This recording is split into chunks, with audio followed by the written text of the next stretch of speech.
Od 25. novembra do 10. decembra širom sveta sprovodi se kampanja koja za cilj ima podizanje svesti o značaju teme nasilja u porodici sa akcentom na borbu protiv nasilja nad ženama.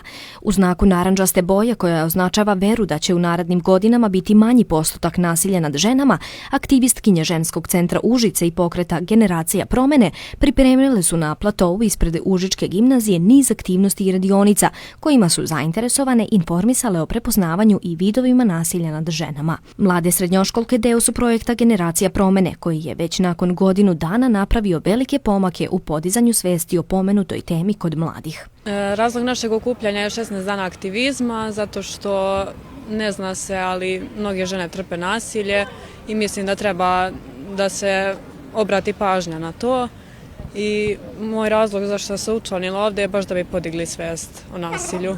Pa na tim radionicama podižemo najviše svijest o nasilju nad ženama, a danas kao i prošle godine organizujemo uličnu akciju povodom 16 dana aktivizma. Pa radit ćemo neke male anketice, dijelit ćemo bombonice i trakice. Generacija promene nastala je u okviru Ženskog centra Užice. Od 2015. godine ovaj centar pod svojim okriljem pokrenuo je uslugu SOS telefona, koji žrtve nasilja mogu okrenuti radnim danima od 8 do 20 časova.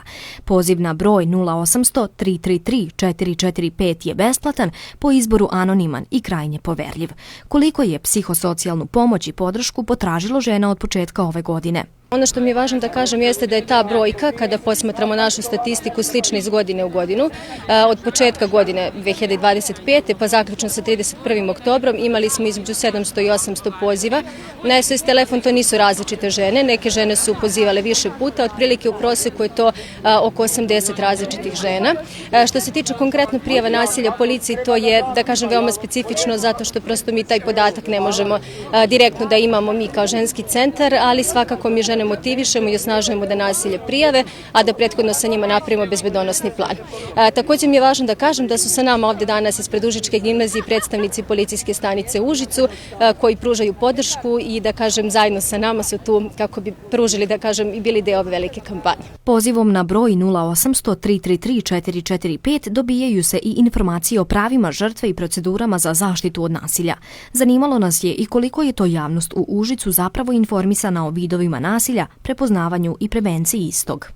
Bez obzira na to što mi već godinama radimo na ovoj temi i što smatramo da je edukacija zaista ključna i među mladom populacijom, da kažem upravo srednjoškolcima i srednjoškolkama se vidi značajan pomak. Dakle, oni na mnogo bolji način i prepoznaju i razumeju i definitivno su sve ove kampanje koje su sprovođene putem, da kažem, digitalnih servisa doprinijele tome da mladi to mnogo bolje razumeju. Međutim, i dalje se suočavamo sa tim da se nasilje isključivo i samo posmatra kao fizičko, dakle ako ima modrice i povrede, ima i nasilja, tako da ni Užice, pa da kažem i drugi veći ni manji gradovi u Srbiji ne odudaraju u smislu statistike u tome kako se na nasilje gleda i kako se u patrijarhalnim društvima nasilje posmatra. Na platovu ispred Užičke gimnazije svoj štand imala je i policijska uprava Užice, koja je predstavila na koji način žrtve mogu da prijave nasilje u porodici.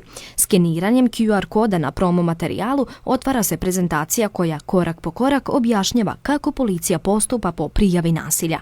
Podsjećaju da se nasilje može prijaviti pozivom na 192 ili 0800 100 600.